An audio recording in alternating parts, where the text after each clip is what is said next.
Sergeant Mason stood straight and tall as the doors to the alien palace opened. He had been a soldier for many years, but he had never felt this nervous before. Today, he was not here to fight. He was here to help build peace. The Sci-Fi palace was nothing like anything Mason had seen on Earth. It was made of smooth, shining blue stone, and the walls glowed with a soft light. Strange plants, taller than trees, grew inside the great hall. The air smelled sweet and sharp, almost like fresh-cut grass and metal. Mason looked around, careful to hide his worry. He was one of the few humans chosen to meet the Sci-Fi. Most people on Earth only knew stories about the Sci-Fi. Some called them monsters. Others called them the future. But Mason just saw another group of people who wanted to live in peace. He followed the human ambassador and a team of scientists. Everyone wore their best uniforms. At the far end of the hall stood the Sci-Fi queen, Vera. She was taller than Mason, her body covered in smooth, dark armor. Her eyes were large and deep green, full of intelligence. The queen raised her long arms in greeting. She did not speak with a mouth, but with a device on her chest that changed her thoughts into words. "Welcome, humans," the queen said. "You are far from home. We are pleased you come in peace." The ambassador bowed. "Thank you, Queen Vera. We hope today is the first step to friendship." Mason watched carefully. He knew a small mistake could ruin everything. One wrong move, and peace could turn to war. Suddenly, a group of Sci-Fi children ran past. One tripped and fell. Mason saw that no one moved to help. He remembered the training. Sci-Fi do not show weakness in public. But Mason could not just stand there. He walked over and helped the child up. The child looked surprised but smiled, showing small, sharp teeth. The Sci-Fi adults whispered among themselves. Mason worried he had made a mistake, but Queen Vera watched with interest. "Human soldier, you help our young," she said. "Why?" Mason stood tall. "On Earth, we always help when we can. Even small kindness can change the world." The queen was silent for a moment. Then she nodded. "You are different. Maybe that is good." The humans were led deeper into the palace for talks and a grand meal. Mason could feel the queen's eyes on him. He wondered what she was thinking. He did not know that this small act of kindness would change both their worlds forever. The next morning, Sergeant Mason woke early in his guest room inside the Sci-Fi palace. He looked out at the alien gardens, still thinking about the day before. He hoped he had not broken any rules by helping the Sci-Fi child. Just then, alarms started ringing. Strange lights flashed across the ceiling, and a Sci-Fi guard rushed into Mason's room. The guard's antennae shook with fear. "Please, come quickly," the guard shouted, his translator buzzing with panic. Mason grabbed his medical kit and ran after the guard. Down long, twisting halls they went, until they reached the royal nursery, a room filled with warm blue light and rows of strange, egg-shaped pods. Inside, chaos had broken out. Sci-Fi medics rushed everywhere, and the air was thick with a bitter smell. The queen stood in the middle, her green eyes wide with worry. "What's wrong?" Mason asked, his heart pounding. One of the medics pointed to a cluster of pods. "A sickness is spreading through the royal brood. We do not know how to stop it. Many will die." Mason saw the young Sci-Fi, some still in their shells, trembling and weak. The medics tried their best, but they did not have enough hands or the right medicine. Mason took a deep breath and knelt beside a suffering hatchling. His years of military field medicine kicked in. He checked its breathing and looked for wounds, but found nothing. He asked, "Has anything changed? Food? Water? Air?" The medics shook their heads. Mason opened his kit and started simple treatments. He cleaned the hatchling's breathing vents with saline, gave small drops of human fever medicine, and wrapped one in a warm blanket. To the Sci-Fi, these methods were strange. They watched, confused and unsure, as Mason worked fast but gentle. One of the medics tried to copy him. Suddenly, the queen herself knelt beside Mason. "Can you save them?" "I will try everything I can," Mason promised. He remembered that some diseases spread through touch, so he asked for gloves and face masks. The Xalathi did not usually use these, but they quickly brought him what he needed. For hours, Mason worked side by side with the alien medics. He showed them how to clean wounds and how to mix simple medicines from their supplies. He told them about the importance of warmth, fresh air, and gentle care. Slowly, the sick young Xalathi began to improve. Their breathing steadied, and some even opened their eyes. The queen let out a sigh of relief, her shell softening in gratitude. "You saved my children," she said, her voice shaking. "We owe you everything." But not all of the brood survived. Some pods turned dark and still. The queen bowed her head in sorrow, and Mason felt a heavy sadness. He looked around at the survivors, knowing that something important had changed. He had helped save the queen's family. And now, the Xalathi would never look at humans the same way again. The days after the sickness were filled with quiet tension and strange looks. Mason did not fully understand why. He only knew that the palace felt different. Wherever he walked, Xalathi servants whispered and pointed at him. Some seemed afraid, others curious. Queen Vera sent for him.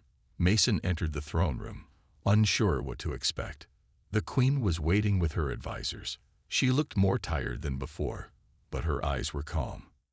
"Sergeant Mason," she began, "you did something rare. You helped our young, even when it was dangerous. Why would a human risk so much for us?" Mason spoke honestly. "Where I come from, we believe every life matters. Helping others is simply the right thing to do." The queen studied him for a long moment. "You have changed our ways today, human. You have done more than you know." Her words confused Mason.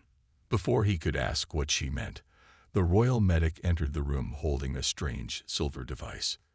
The medic looked nervous. "Your Majesty, we have tested the brood," the medic announced. "The young that survived are different. They carry a new pattern in their genes, human genes." A silent wave went through the court. Mason blinked, not understanding. The queen explained, "When you gave medicine, your blood and your cells mixed with theirs. Xalathi young adapt.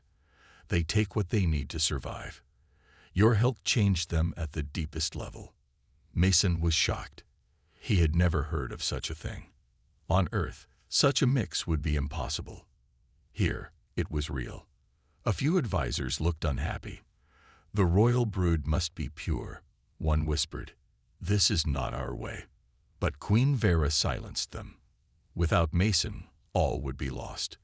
My children live because of him." Suddenly, the queen stood up, tall and proud. "By our ancient law, one who saves the brood is honored above all. They are bonded to the royal family forever." Mason felt the weight of her words. He did not know what this bond meant. Was it friendship? Service? Something more? The room buzzed with talk, but the queen just smiled kindly at him. "You are not our enemy, Sergeant Mason. You are family now." Mason left the throne room with more questions than answers. Outside, a young Xalathi ran up to him and hugged him with her small arms. "Thank you, human," she whispered. He smiled, feeling both proud and worried. News of the human genes in the royal brood would soon spread far beyond the palace walls. Mason knew that some would welcome this change, while others would see it as a threat. But one thing was sure: nothing would ever be the same again, for humans or for the Xalathi. The news spread faster than anyone expected. In both the Xalathi Empire and across human space, the story of Sergeant Mason and the Queen's hybrid brood was on every news channel, every data screen. Some people cheered, believing it was a miracle. Others were afraid. In the palace, things grew tense. Xalathi guards doubled at every door. Human diplomats and soldiers whispered quietly among themselves, unsure what would happen next. Queen Vera called for a meeting with her closest advisors and the human ambassador. Mason sat quietly at the end of the long table. He felt eyes on him from all sides, some filled with thanks, some with worry, and some with anger. The Salethi advisor spoke first. "Our people are scared, Your Majesty. They say the royal brood is now half human. Some call it a blessing, others call it a curse." Queen Vera looked straight at Mason. "What do humans say about this?" The ambassador cleared his throat. "Some of our people are also afraid, Your Majesty. But others believe this could be a new beginning, a real partnership." Mason listened as arguments flew back and forth. Some Salethi wanted the brood hidden away. Some humans demanded Mason be brought back home at once. But Vera stood strong. "We will not hide or run," the queen declared. "My children are the future. They are proof that life can find a way, even in the darkness." Outside the palace, crowds began to gather. Some held banners with symbols of unity. 2 hands, 1 human and 1 Salethi, holding each other. Others shouted that the queen had betrayed her people. There was anger, hope, fear, and confusion all mixed together. Inside, Mason felt trapped between 2 worlds. When he tried to visit the gardens, a group of Salethi guards stopped him. "For your safety, Sergeant Mason. There are those who want to harm you." Back in his room, Mason turned on the news. He saw his own face and the Queen's on the screen. The headlines said things like, "A new royal line, and has the Queen gone too far?" He sighed, wishing he could just be a soldier again. One evening, the Queen called Mason to her private chamber. She seemed tired but determined. "I will not let fear win," she said. "I need your help, Mason. Will you stand by my side?" Mason thought of everything he had seen. The suffering young, the kindness of the Queen, the hope in the eyes of the hybrid children. He nodded. "You have my word, Your Majesty. I will help you protect your family." As he left her chamber, Mason understood that his actions had started something much bigger than he could ever have imagined. There was no going back now. The days became even more tense inside the palace. Mason could feel it in the air. Salethi guards walked the halls with their stingers ready. Human soldiers were on alert too, never far from Mason's side. Danger was close now. Everyone could sense it. One night, while Mason was talking with the human ambassador, an urgent message came from the Queen's private guards. There was an attempt to enter the royal nursery. The guard said, his antennae shaking with fear. Mason ran with the guards down the shining blue halls, his heart beating fast. They reached the nursery and found 2 Salethi attackers tied up on the floor. The eggs and young hybrids were safe, but everyone was shaken. Queen Vera arrived, looking both furious and afraid. "They wanted to destroy my children," she said softly. "Some of my own people hate what they do not understand." Mason nodded. "On Earth, we also fear what is new. But if we work together, maybe we can show them something better." From that day, new teams of guards were made. Each team had both Salethi and humans. At first, there were problems. The Salethi did not trust the humans, and the humans did not understand the Salethi. But Mason remembered his own training. Soldiers, no matter their species, are stronger together. He began leading joint drills, teaching both sides how to protect the palace.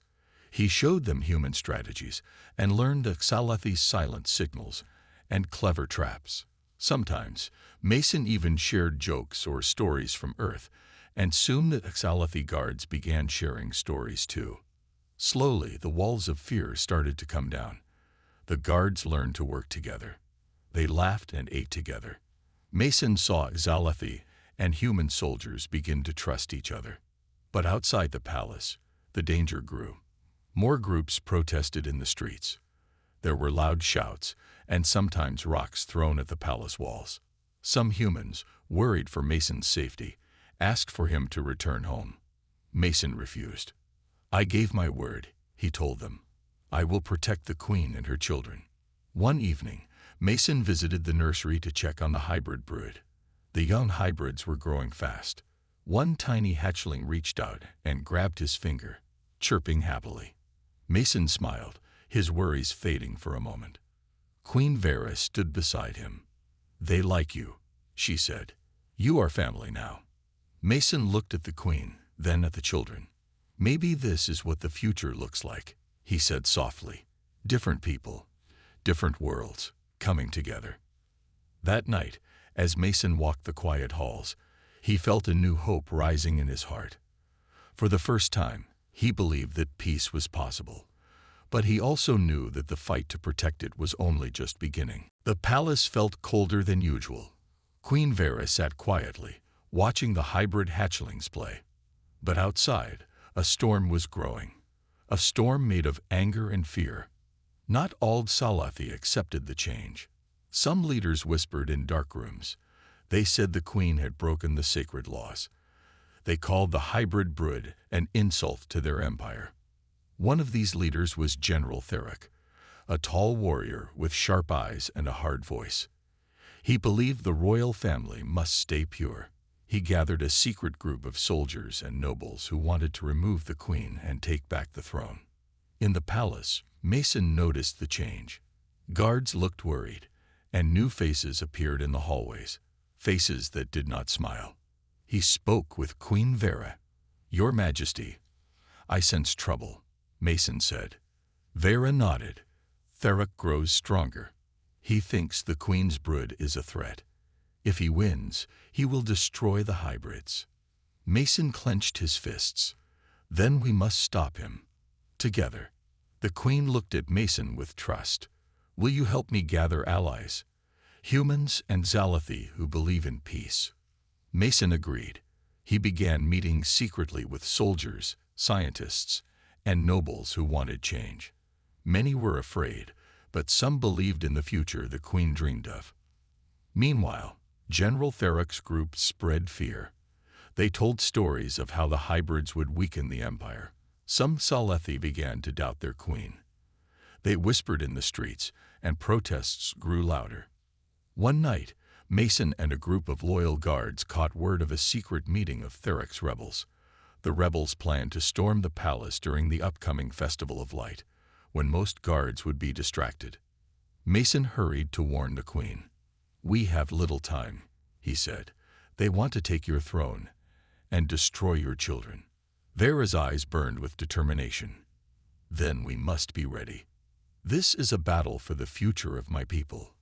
Together, Mason and Vera began preparing the palace for the attack.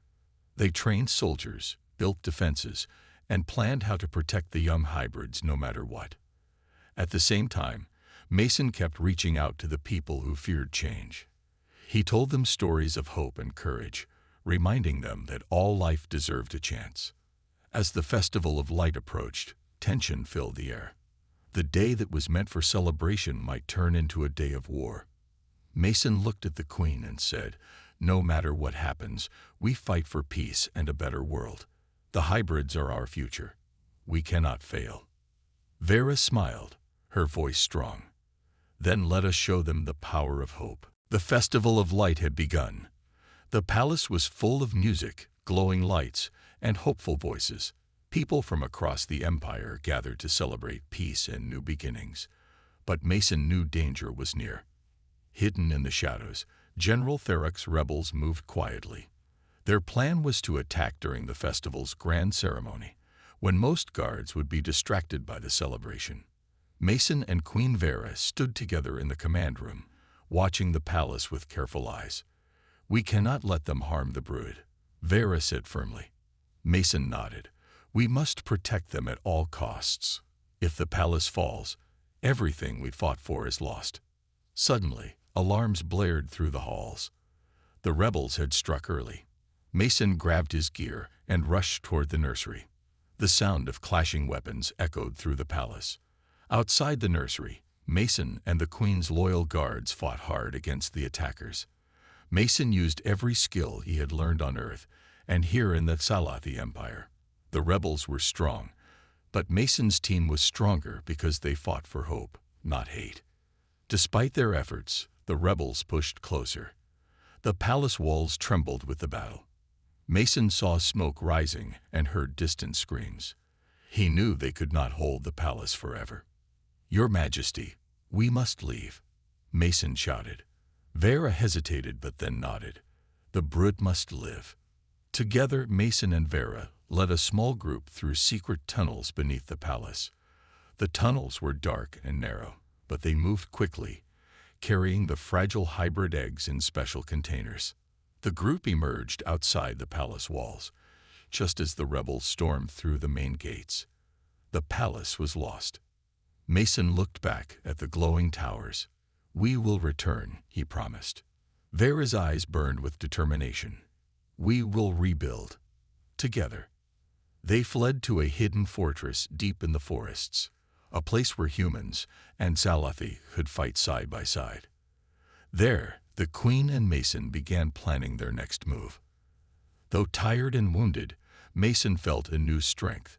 The battle had tested them, but it had also brought them closer. The Queen trusted him, and he would protect her family no matter what. In the quiet of the forest, Mason held one of the hybrid hatchlings. The small creature chirped softly and curled into his hand. This is why we fight, Mason whispered. For a future where we all belong. The hidden fortress lay deep in the forest, surrounded by thick trees and tall mountains. It was a safe place, at least for now. Queen Vera and Sergeant Mason knew the rebels would not stop until they took the throne. Inside the fortress, Mason gathered a group of soldiers, scientists, and rebels who still believed in peace. They came from both human and Salathi worlds. They were tired, but they were ready to fight for the future. Mason stood before them, his voice strong. We have lost the palace, but not the fight. We protect the Queen's brood because they are the future of our worlds. We fight not with hate, but with hope. The group cheered quietly. They knew the battle ahead would be hard, but they also knew Mason's courage gave them strength. Days turned into weeks as the defenders prepared. Scientists worked on new medicines to help the hybrids grow strong. Soldiers trained day and night, learning to fight side by side. Mason helped teach both human and Salathi tactics, showing them that they were stronger together. Queen Vera visited often, her presence a symbol of hope and unity. She walked among the people, talking to soldiers and scientists alike, sharing stories of courage from her people and learning about Earth. One evening, Mason and Vera stood looking out at the stars. We are not just fighting for the throne, Vera said softly. We fight for a new world, a world where our children can live without fear. Mason nodded, and they will remember us as heroes, not enemies. Then the rebels attacked. It was sudden and fierce. The rebels came with new weapons and strange creatures bred for battle. The fortress shook with the sound of explosions and clashing steel. Mason led the defense. He fought with everything he had, using human tactics and the Salathi's unique skills. His voice rose over the chaos, directing soldiers and calming fears. Hold the line. Protect the brood. The hybrid children were kept safe in a secret chamber, guarded by the bravest soldiers. The battle lasted all night. Many were hurt, but the defenders did not give up. Slowly, the rebels began to fall back. As dawn broke, the sun's light touched the battlefield. The rebels retreated into the forest, defeated for now. The defenders cheered. Mason looked around at his friends, human and Salathi alike, and smiled. They had fought not just for survival, but for something greater. Queen Vera came to Mason's side. Today, we showed what hope can do. Mason placed a hand on her armored shoulder. And tomorrow, we will show the universe that together, we are unstoppable. The hidden fortress was calm again. After the battle, the defenders worked harder than ever to protect the Queen's brood. Mason watched as the hybrid eggs began to hatch, tiny creatures, part Salathi, part human, but full of life and hope. The hatchlings were strange and wonderful. They had smooth, dark shells like the Salathi, but their eyes were bright like humans. They learned quickly, their minds sharp and curious. The scientists studied them, amazed by their strength and adaptability. Queen Vera stood proudly beside Mason as the first hatchling took its first steps. The creature chirped happily and reached out to Mason, who smiled with tears in his eyes. "This is more than a child," Mason said softly. "It is the future." Word of the hybrid brood spread across the Empire and human worlds. Many were afraid at first, but seeing the young grow healthy and strong changed minds. People began to believe that these children could bring two worlds together. The rebels, now weakened, tried to stop the new era, but found few supporters. The Queen's leadership, with Mason's help, united more and more people who wanted peace and friendship. One day, a large crowd gathered outside the fortress. Humans and Salathi stood side by side, holding hands and banners of unity. The Queen stepped forward, carrying one of the young hybrids in her arms. "We are not separate," she said, her voice strong and clear. "We are one people, joined by hope and courage. This new life is a symbol of what we can become together." Mason stood beside her, proud and humble. "I only wanted to help. But together, we built something greater than any of us could alone." The crowd cheered, their voices rising like a wave across the land. For Mason, the moment was quiet and powerful. He knew the road ahead would still be hard, but the hardest battles were behind them. The hybrids would grow, learn, and one day lead their people with strength and kindness. Mason hoped they would never forget the cost of peace and the bravery it took to make it real. As the sun set, Mason looked at the sky filled with stars. He thought of Earth, of the people waiting for news, and of the future. "This is just the beginning," he whispered. And with that hope in his heart, Mason stepped forward to face the new day.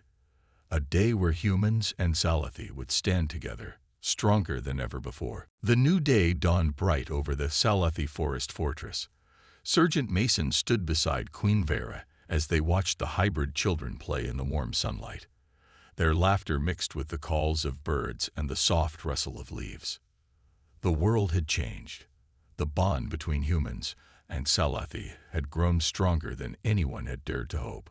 The hybrids were living proof that two very different species could become one family. News of the alliance spread quickly across the stars. Leaders from many planets reached out to join the new partnership. They saw hope where once there had been fear. Trade routes opened, knowledge was shared, and peace talks began. Mason and Vera became symbols of this new era, leaders who chose hope and unity over hate and war. They traveled together to distant worlds, meeting new peoples and building friendships. One evening, after a long day of talks, Mason and Vera stood on a balcony overlooking a bustling spaceport filled with ships from many worlds. "I never imagined this would happen," Mason said quietly. "I was just a soldier who wanted to help." Vera smiled, her eyes shining. "You did more than help. You gave us a future." Mason looked at the hybrid children nearby. They were learning to use both human technology and Salathi wisdom. They were fast learners and brave explorers. They represented the best of both worlds. The Queen's voice was steady as she spoke. "This alliance is more than politics. It is a promise to protect life and to build a better tomorrow." But Mason knew peace was never simple. There would always be challenges ahead, new dangers, old fears, and unknown enemies. Yet, for the first time, he believed humanity and the Salathi could face these challenges together. Later, as the stars sparkled overhead, Mason thought about the long road they had traveled. From a chance meeting in a shining palace to battles in dark forests. From fear and anger to hope and trust. He knew their story was only just beginning. Mason smiled, feeling the weight of the past and the promise of the future. For the first time, in a long time, he was hopeful. The alliance was ascendant. Together, humans and Salathi would reach for the stars, stronger, wiser, and united. And Sergeant Mason, the soldier who only wanted to help, had changed the universe forever.